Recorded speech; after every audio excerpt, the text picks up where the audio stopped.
ঢাকা বিশ্ববিদ্যালয়ের ছাত্র সংসদ নির্বাচনে ডাকসু সংবাদ সংগ্রহ করার সময় তরিকুল শিবলি নামে এক সাংবাদিকের মৃত্যু হয়েছে।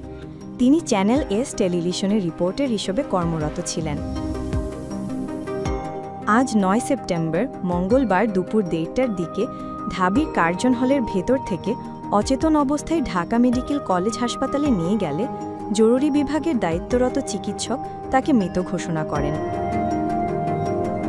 সহকর্মী সোহেল রানা জানান, ডাকসু নির্বাচনে ঢাকার কার্জন হলের ভেতরে সংবাদ সংগ্রহ করার সময় লাইভে ছিলেন তরিকুল শিবলি। হঠাৎ অচেতন অবস্থায় পড়ে যান।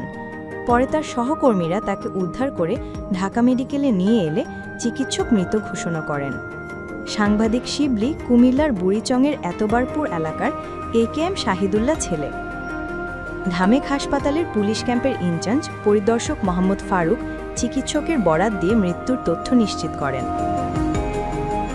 তিনি জানান, মরদেহ হাসপাতালে জরুরি বিভাগ মর্গে রাখা হয়েছে। বিষয়টি সংশ্লিষ্ট থানাকে জানানো হয়েছে।